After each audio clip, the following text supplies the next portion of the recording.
ओम शांति। हम सभी बाबा के बच्चों ने अभी तक जो कुछ सुना या सुनते आ रहे हैं वर्षों से, अब वो एक एक शब्द साकार हो रहा है, प्रत्यक्ष हो रहा है, या अभी भी कहीं डाउट चल रहा है। अपनी आंखों के सामने एक एक शब्द को, महावाक्य को हम साकार होते हुए देख रहे हैं। बड़े खुशनसीब है हमारा परम शिक्षक शिव बाबा, जिसने हमें बड़े प्रेम से, सम्मान से बहुत कुछ सिखाया, पढ़ाया। और जब पढ़ाई कंप्लीट हो जाती है, कोर्स पूरा हो जाता है, तो कौन सा वक्त आता है? एग्जाम का। और एग्जाम पर भी जो होता है वो साक्षी रहता है। हम सोचें कि परीक्षा के टाइम पर वो हमारी मदद करेगा क्या? हुआ है ऐसा आज तक? तो अभी भी थोड़ा सा वक्त है। वैसे हम बिल्कुल लास्ट मोमेंट पर खड़े हैं। अभी भी हमारा तीसरा नेत्र नहीं खुला। तो हम आप सभी भाई बहनों से विशेष कहना चाहेंगे कि अब हम अपना तीसरा नेत्र खोल करके देखो। हमने बहुत सारी क्लासें सुनी और कई सुनाते भी हैं और सुनते भी हैं। अब समय को भांपिए और समय की नजाकत को समझते हुए अब मुझे क्या करना चाहिए वो कर लेना चाहिए। अभी भी थोड़ा सा वक्त दिया है बाबा ने। अब की बार का जो झटका लगेगा उसमें वक्त नहीं लगेगा। आज हम सब देख रहे, देखो दुनिया में जो वास्तव में जो झटके लगना तो शुरू हो ही चुके हैं। आज ऐसा कोई दिन नहीं, कहीं ना कहीं भूकंप, कहीं ना कहीं आंधी और तूफान अपना महाप्रकोप दिखा रहे हैं। आज की मुरली में ही बाबा ने स्पष्ट कहा कि अब विनाश की रिहर्सल शुरू हो चुकी है। तो बाबा हम बच्चों को मूल्यों में सब कुछ स्पष्ट समझाते जा रहे हैं। और दूसरी बात कि जो भगवान हम सभी बच्चों से कह रहा है, कोई और नहीं कहेगा, या कोई और हमारे लिए चार्ट लिख करके दे दे कि तुम ऐसा ऐसा करो, इतने बजे उठो, इतने बजे योग करो, इतने बजे खाओ पियो, इतने बजे ये करो वो करो। कोई नहीं करेगा। हमें स्वयं ही स्वयं का पुरुषार्थ करना पड़ेगा। ये समय की मांग है। और एक विशेष बात और आप सभी के लिए, अब जो हम जब से हमें ज्ञान मिला बाबा का, जैसे हम अमृत वेला करते आ रहे हैं या जैसे हम मुरली सुनते आ रहे हैं, अब अपने समय को, अपनी एक्टिविटी को चेंज कीजिए कि मुरली में आए, मीठे बच्चे पूरा जो कुछ था सुना और यहां से चले गए। दिन में कोई मंथन नहीं, कोई चिंतन नहीं। जो हम शुरू से योग करते थे, आत्मा परमात्मा, अभी तक वही चल रहा है। तो हम वास्तव में तीव्र पुरुषार्थ की लिस्ट में नहीं है। इसलिए अब योग को भी इतना सुंदर बनाओ, अमृत वेले को इतना पावरफुल बनाओ। बाबा अमृत वेले पर बहुत विशेष जोर दे रहे हैं। और दूसरी बात ये कि जितना महत्व अमृत वेले का है, उतना ही महत्व नुमासाम योग का है। वही पावर, वही शक्तियां बाबा नुमासाम के योग पर भी हमें देता है। क्योंकि नुमासाम की वो लालिमा, कितना सुंदर वो समय है जब हम उस प्यारे पिता से मिलन मनाते हैं। और उससे मिलन मनाकर संसार को भी हम सकाश देंगे, प्रकृति को भी सकाश देंगे। अब समय आ गया है। संसार की दुखी आत्माएं हमारी ओर प्यासी नजर से देख रही हैं। यदि अब भी हम उनको सकाश नहीं देंगे तो अंत समय में वही आत्माएं हमको उल्हाना देगी कि आपने भगवान को पहचाना, सब कुछ किया, योग किया, तपस्या की, भट्टियां की, लेकिन फिर भी आपने हमें सकाश नहीं दी। तो उस टाइम पर मनुष्य आत्माएं भी उल्हाना देगी और प्रकृति के पांचों तत्व भी उल्हाना तो देंगे, लेकिन वे अपना उपद्रव भी दिखाएंगे। अंत समय में प्रकृति भी पर हमारी मदद नहीं करेगी। ये बाबा ने स्पष्ट कहा कि अभी हम, ये तो दुनिया का ही रिवाज है, अगर हम किसी को कुछ देंगे तो वो हमें देगा, वो निश्चित हमारी मदद करेगा। आने वाले समय में वो हमारी रक्षा करता है, बुरे समय में वो हमारी रक्षा करता है। दुनिया में भी यदि हम भी अभी, क्योंकि हम पूर्वज आत्मा हैं, यदि हमने भी अभी अगर प्रकृति को सकाश नहीं दिया, तो प्रकृति के भयानक रूप को हम सब अभी देखते भी हैं, जानते भी हैं, न्यूज में सुन रहे, सब कुछ देख रहे कि कहां कहां कैसी भूकंप, कैसी तेज तूफान आया कि सब कुछ उड़ा करके ले गया। उस टाइम पर यदि हमने प्रकृति को, पांचों तत्वों को यदि सकाश दिया होगा, तो वो वायु, वो हवा हमें टच करते हुए निकल जाएगी, लेकिन हमारा बाल भी बांका नहीं होगा, क्योंकि जिसका साथी भगवान हो उसका कभी बाल बांका नहीं हो सकता है। जिसने सच्चे दिल से अपने बाबा को अपनाया, साथी बनाया, उसकी गारंटी भगवान लेता है, उसकी गारंटी प्रकृति लेती है। क्योंकि जो पानी है, जो जल तत्व है, जल तत्व भी जब अपना महाप्रकोप दिखाना शुरू करेगा, सोचो उस समय क्या स्थिति होगी, ऐसा भयानक रूप होगा। उस समय सिर्फ हमारी प्यार भरी दृष्टि से, हमारे शांति के वाइब्रेशन से ही वो जल तत्व शांत हो जाएगा। यदि हमने अभी वो शक्तियां, वो ताकत भरी होगी तब। इसलिए समय को देखते हुए, क्योंकि अब टू लेट का बोर्ड फाइनल लग जाएगा। और सबसे वंडरफुल बात तो ये है कि उसने हमें सब कुछ बता दिया।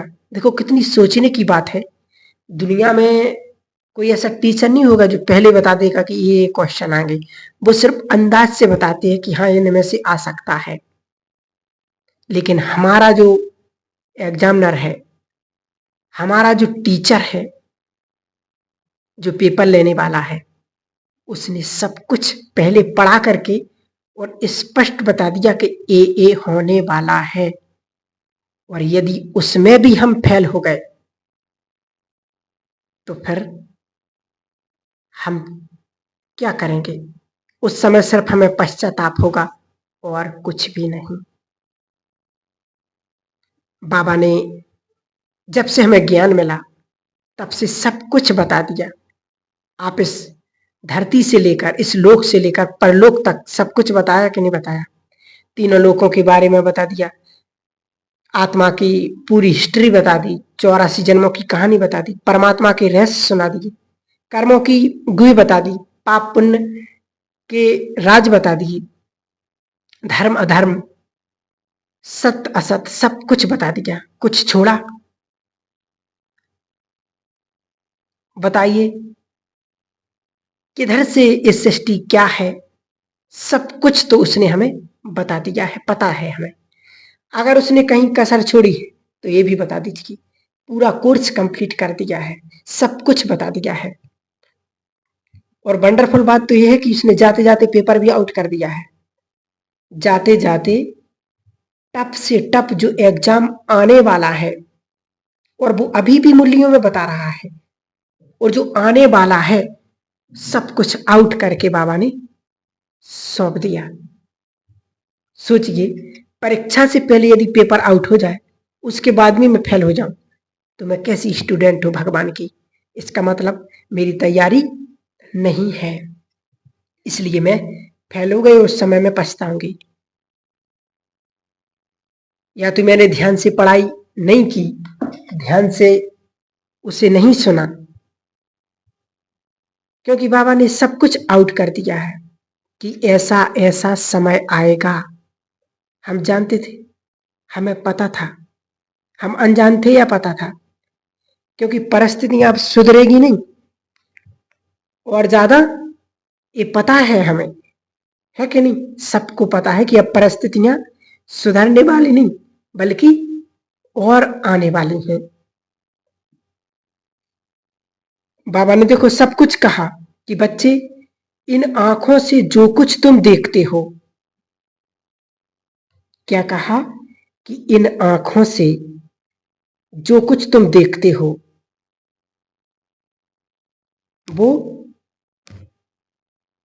कितनी बार ये बाबा ने पेपर आउट किया है कि इन आंखों से तुम जो कुछ देखते हो इस देह के साथ साथ वो सब क्या हो जाएगा, पेपर आउट है कि नहीं है। और जब वो खत्म होने के लिए होगा तो क्या मैं इस परीक्षा में इतना खरा उतरने की उतरती हूं कि नहीं, क्या मैं स्थिर प्रज्ञ रह पाती हूं।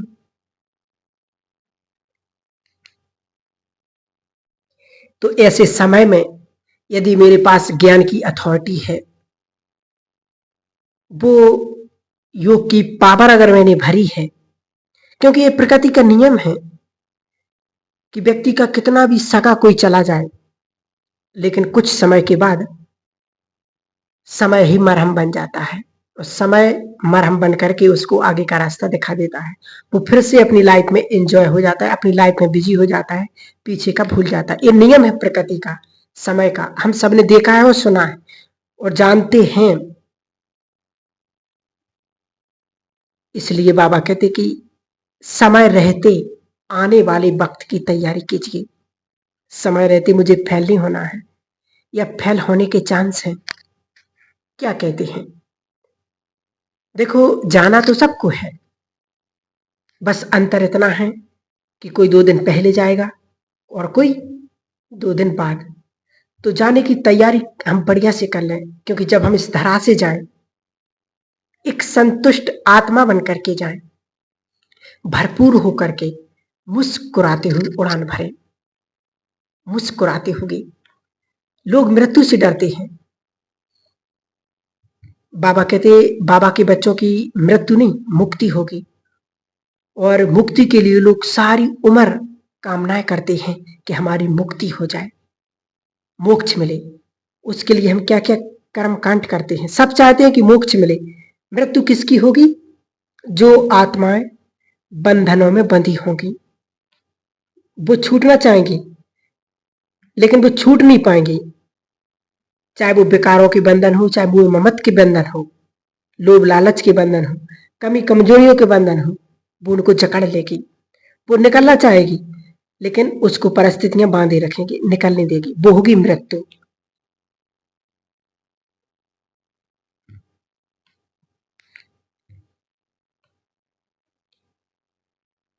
और जो आत्मा निर्बंधन होगी वो उड़ान भरेगी, मुक्ति का सुख लेगी। और मुक्ति का सुख ऐसा है जिन्हें मैं शब्दों में भी नहीं बयां कर सकती हूं। तो बाबा हमें मुक्ति और मुक्ति से ऊपर है जीवन मुक्ति देने के लिए आया है। आत्मा भटके ना, आत्मा सुख पाए और जब जाए तो मुस्कुराते हुए उस आनंद का पूरी एंजॉय करें जो बाबा कहते हमें मिलना चाहिए कि मृत्यु के बाद मुक्ति। कि जब मैं जाऊं तो मुंह लटका करके शर्मिंदा होकर के ना जाऊं बाबा के पास, ताकि सर उठा करके ऐसा करके जाऊं कि धर्मराज भी मुझे सल्यूट करे कि धरती से आया है तो कुछ करके आया है, ऐसे नहीं आ गया है। पुण्य की झोली और दुआओं की दौलत भर के कुछ ऐसे कर्म करके जाऊं कि वो मेरे आने पर ताली बजाए। बाबा ने कहा ऊपर वाला भी मुझे ताली बजाए, मेरे आने से खुश हो, और नीचे वाले भी जब मैं जाऊं तो वो भी खुश हों और याद करें कि कोई व्यक्ति था ऐसा। तो ऐसे समय के लिए अब हमारे पास समय नहीं है, इसलिए दोबारा आए नहीं आए ये फाइनल बात है। मानिए या ना मानिए कोई प्रॉब्लम नहीं, भाग्य ड्रामा, परंतु ये फाइनल बात है। करना है तो कर लीजिए, क्योंकि आगे अब वक्त नहीं मिलेगा। हम चाहेंगे कि भाग्य बना ले, परंतु सिचुएशन ऐसी होगी टू लेट कि भाई जी बड़ी देर कर दी। हम चाहेंगे कि योग करें, परंतु स्थिति परिस्थिति ऐसी होगी कि हम नहीं कर पाएंगे, हो नहीं पाएगा। और ये सचमुच सत्य बात है। सूरज भाई साहब ने भी अपनी एक क्लास में कहा था कि अब ये 2-3 साल ही हम सभी ब्राह्मणों के लिए, बाबा के बच्चों के लिए विशेष पुरुषार्थ का समय है, क्योंकि यही समय बहुत सुंदर है। उसके बाद क्या होगा, क्या नहीं होगा, वो हम सब देख भी रहे समय अनुसार, क्योंकि समय जवाब दे देगा। इसलिए जो हमें क्षण मिले हैं, तो उस क्षण को हमें सफल करना है। क्योंकि जब कोरोना आया था, तो उस समय ये सोचो कि सिर्फ उसने डमरू को हाथ लगाया, और जब वो बजाना शुरू कर देगा, उस दिन समझ में नहीं आएगा कि क्या हो रहा है, कुछ भी समझ नहीं आएगा। सोचो एक कुछ थोड़ा सा हाथ लगाया तो ये हो गया, और जब उठा करके डम डम करना शुरू करेगा, तब क्या होगा, खत्म हो जाएगा सब कुछ। इससे पहले मैं रूहानी आर्मी हूं, मुझे फर्ज अदाई करना है, मुझे खुद के लिए जीना, मुझे संसार के लिए जीना है, संसार को कुछ देना है, दूसरों के लिए तैयार होना है, मुझे उन्हें भटकने से बचाना है, उन्हें मुक्ति और जीवन मुक्ति का रास्ता बताना है। अब मेरा रोल शुरू होगा, क्योंकि ये बाबा ने कहा है तुम बच्चों के घर पर अब भीड़ लगेगी, लोग आएंगे कि हमें थोड़ा सा ही ज्ञान दे दो, हमें थोड़ी सी ही दृष्टि दे दो, ताकि हमें शांति मिले, हमारा जीवन सफल हो जाए। तो हमें रूहानी आर्मी को भी बनना है। तो रूहानी आर्मी को भी बाबा कहते तैयार होना है। तो हम कौन सी हैं? रूहानी आर्मी। हमें भी क्या करना चाहिए कि सो जाएं, कि जैसा चल रहा है वैसी चलती रहे? तो हार निश्चित है, जीतनी होगी। इसके लिए हमें मन से स्ट्रांग होना है, क्योंकि मन से बड़ा, क्योंकि आप चाहे हालात कैसे भी होंगे, और होंगे, तो हालात कैसे भी हों, परंतु हमें अपने मन से डिस्टर्ब नहीं होना है, क्योंकि हर आत्मा के अब 63 जन्मों के हिसाब किताब शुरू हो गए हैं। इसलिए आज बिल्कुल ही स्पष्ट है, कोई अलग से बात नहीं, आप सब समझ सकते हैं कि जो भी लड़ाई झगड़ा पति पत्नी की नहीं, सास ससुर की नहीं, बहू की नहीं बन रही है, इतने डिवोर्स हो रहे हैं, इतनी बीमारियां हो रही हैं, इतनी जल्दी जल्दी शरीर छोड़ रहे हैं, ये सिर्फ अपने कर्मों का हिसाब किताब शुरू हो चुका है।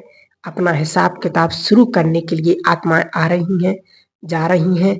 इसलिए लोग कह रहे समय कैसा आ गया, सचमुच वही समय, अब समय आ गया। सबके हिसाब किताब बहुत जल्दी जल्दी चुकते होंगे हिसाब किताब, क्योंकि ये समय की मांग है। क्योंकि हमारे सामने कभी बैड पीरियड भी निकलेगा, तो कभी अच्छा भी।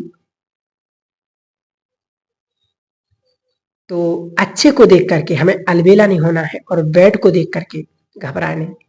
मन हर हाल में हमारा शक्तिशाली होना चाहिए, चाहे हार हो चाहे जीत हो, मान हो चाहे सम्मान हो, हानि हो या लाभ हो, परंतु मैं अपने मन से एकदम एक रस रहूं। कुछ भी हो जाए, हालात कैसे भी हो, सिचुएशन कैसी हो, मुझे अपने मन को स्ट्रांग रखना है, क्योंकि मन के जीते जीत हैं, और मन के हारे हार है। ये मुझे अटेंशन देना है कि मुझे अपने मन से कभी नहीं हारना है। तो हम बहुत अच्छे से अब तीव्र पुरुषार्थ करेंगे, ये समय की मांग है, यही बाबा हम बच्चों से चाहता है। ठीक है, ओम शांति।